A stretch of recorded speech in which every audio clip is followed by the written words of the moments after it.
2 বছর বন্ধ থাকার পর অবশেষে খুলছে মালয়েশিয়ার শ্রম বাজারের দুয়ার। তবে এবার আর আগের মতো নয়, নিয়োগ প্রক্রিয়ায় আসছে আমূল পরিবর্তন। দালালের দৌরাত্ম্য রুখতে এবার যুক্ত হচ্ছে কৃত্রিম বুদ্ধিমত্তা। অভিবাসন ব্যয়ের পুরো ভার থাকছে নিয়োগকর্তার উপর। মালয়েশিয়া থেকে মোহাম্মদ আব্দুল কাদেরের রিপোর্ট। যাদের শ্রমগামে উন্নয়ন দৌড়ে এগিয়ে যাচ্ছে মালয়েশিয়া, সেসব বিদেশি শ্রমিকের 1/3ই বাংলাদেশি। বৈধ ও অবৈধ মিলিয়ে দেশটিতে কর্মরত শ্রমিকের সংখ্যাটাও 20 লাখেরও বেশি।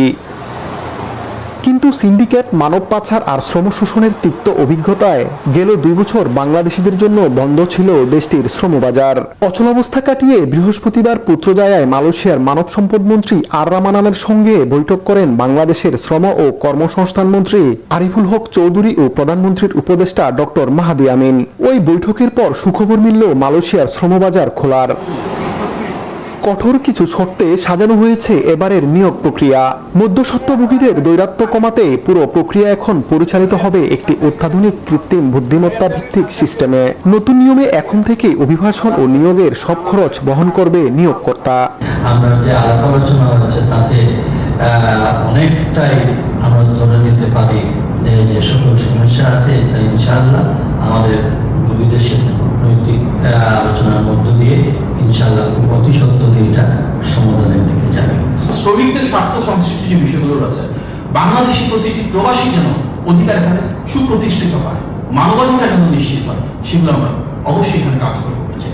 দুই দেশের সরকারের নীতি নির্ধারকদের বৈঠককে স্বাগত জানিয়েছেন প্রবাসী বাংলাদেশিরা। দেশে ভিটেমাটি বিক্রি করে বিদেশে এসে আর কোনো প্রতারণায় সর্বশান্ত হতে চান না আর কেউই।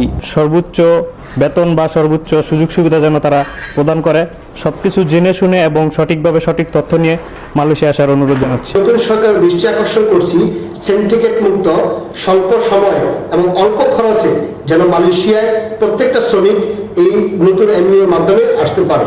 ধাপে ধাপে বাজার খোলার পরিকল্পনায় এর মধ্যে 2025 সালের ডিসেম্বর থেকে 2026 সালের জানুয়ারির মধ্যে প্রায় 800 জন যাচাইকৃত কর্মীকে নির্মাণ খাতে পরীক্ষামূলকভাবে নিয়োগ দিয়েছে মালয়েশিয়া। ধারণা করা হচ্ছে আগামী 1 বছরে 30 থেকে 40 হাজার বাংলাদেশি কর্মীর কর্মসংস্থান হবে দেশটিতে। মালয়েশিয়ার শ্রমবাজার দ্রুত পুনরায় চালু হচ্ছে। স্বচ্ছ নিয়োগ প্রক্রিয়া নিশ্চিত এবং অভিবাসন ব্যয় কমানোর বিষয়ে একমত হয়েছে কুয়ালালামপুর এবং ঢাকা। বাংলাদেশ ও মালয়েশিয়ার মধ্যে অনুষ্ঠিত দ্বিপাক্ষিক বৈঠকের পর যৌথ বিবৃতিতে এ বিষয়ে উল্লেখ করা হয়।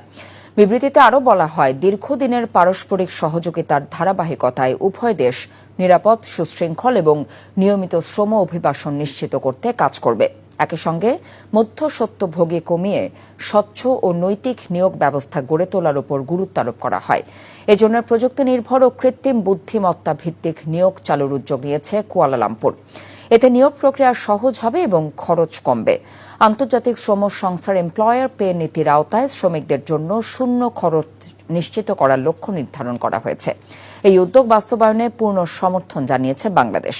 এছাড়া আটকে থাকা শ্রমিকদের দ্রুত নিয়োগ, মানব পাচার সংক্রান্ত চলমান আইনি বিষয় নিষ্পত্তি এবং অনিয়মিত শ্রমিকদের সমস্যা সমাধানেও আলোচনা হয়েছে।